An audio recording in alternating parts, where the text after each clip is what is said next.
Hi, my name is Steve Gobb, and I've been at Rainbow Valley since 1979. Today, what I'd like to do is talk about different contract types and what Rainbow Valley has evolved into using on most of our projects.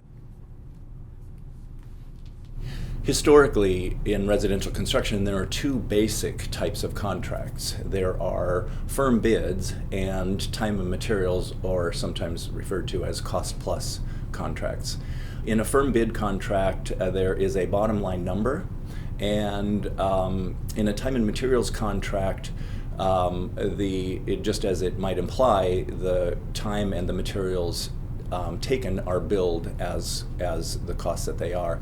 Cost plus refers to those costs, those raw costs, plus overhead and profit. Historically, clients tend to prefer, initially at least when we have these discussions, tend to prefer the bid contract type because it gives a sense of security knowing that there's some target number that everybody is really firmly committed to hitting.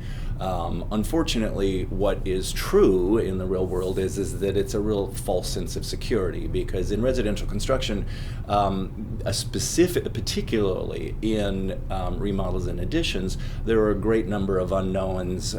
Sometimes there are decisions that have to be deferred until projects get opened up and we can actually see what's going on. Folks who give clients a firm bid, a so-called firm bid, will then often, if they've gotten the job under a very low bid, they will often use a change order pad as a way to catch up with their lowball bid. There's another unfortunate dynamic with bid contracting. It creates an adversarial relationship between the contractor and the client, in that every penny that the contractor can save, they put in their own pocket. It doesn't benefit the client. And those savings sometimes come back in the form of corners cut or quality control issues. Time and materials is a better way to go in that the quality control games don't get played. Time and materials contractor can just do the work and can do the best work that they can do. In fact, back in those early years at Rainbow Valley, we used to do projects almost entirely on a time and materials basis. And as we grew, what we wanted to do was marry the benefits of that relationship, that trust time and materials relationship, with some of the professional responsibility constraints that a bid aspires to put on a contractor. And so what we've done is we've developed what we call our modified cost plus approach, and most contracts will operate under either the modified cost plus approach or a straight time and materials contract, depending on the clarity of the scope of work. Modified Cost Plus at Rainbow Valley really takes the benefits of the bid contract, the professional responsibility of targeting a firm number, but it honestly recognizes that the contractor doesn't have a crystal ball and can't know exactly what things are going to cost.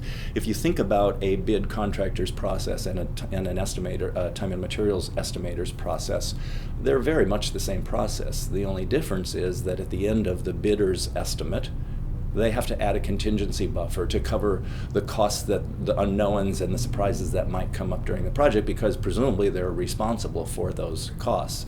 And so the methodology is the same. The end result is a padded number to cover those potential eventualities. Overall, if you think about it, a bid contractor's clients have paid them more in contingency buffers than the bid contractor has had to pay out in those contingency buffers.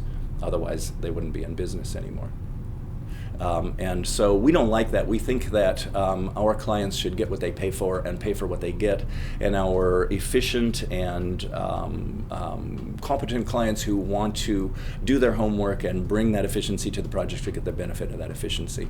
Clients who have very difficult, challenging projects and would like lots of hand-holding during the project should be okay with paying for that. And we shouldn't have the clients with efficient processes subsidizing the ones with more challenging issues. So we prefer a time and materials contract. We think that that's the best way to get the best quality and the lowest price for our clients. But we also understand that as professionals, we should have some responsibility for telling our clients where they're headed with their costs. And so we still want to give you a target number. we don't have a crystal ball, and we don't want to add to your target number all of the potential contingency buffers.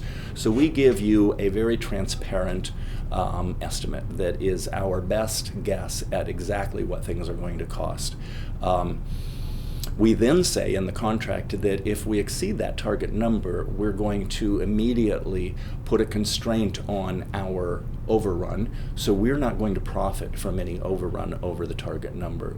Now, if we exceed the target number by more than 10%, we eliminate the overhead and the profit on your project, and the incentive for us is pretty strong. We'll even give you a not to exceed cap at the outside of the contract. So on a construction project that is less than $100,000 in size, we will give you a not to exceed 20% cap. On a contract that is greater than $100,000 in size, we will give you a not to exceed cap of 15%. So if you think about a bid contract that has had contingency buffers added in, typically 15 to 50%, depending on the unknowns that they feel that are there. The worst you're going to do with our modified cost plus contract is the best you're going to do with a bid contract with a 15% buffer added into it. One of the problems with time and materials contracting is there's no incentive for the time and materials contractor to be efficient and bring the project in under budget. Any savings that they create pass directly through to the client.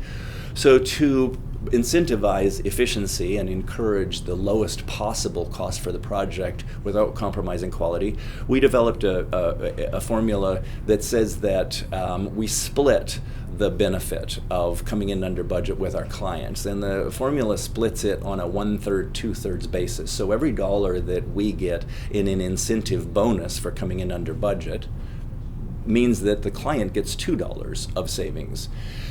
How that works is we get 1/3 of the first 10% of savings under the contract target.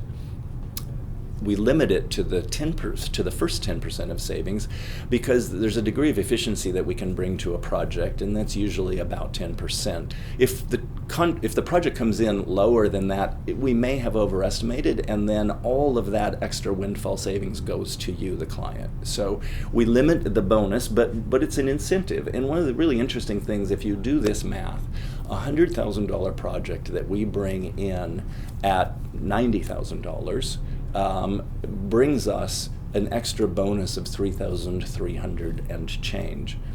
That actually means we make more pure profit on a $100,000 job that we bring in at $90,000 for our client than that same $100,000 project brought in at $115,000 over budget. Almost all of our clients end up benefiting and coming in much closer to the target number or even under the target number. We want to track your costs to the penny, and we want you to get the benefit of a high quality, low cost project.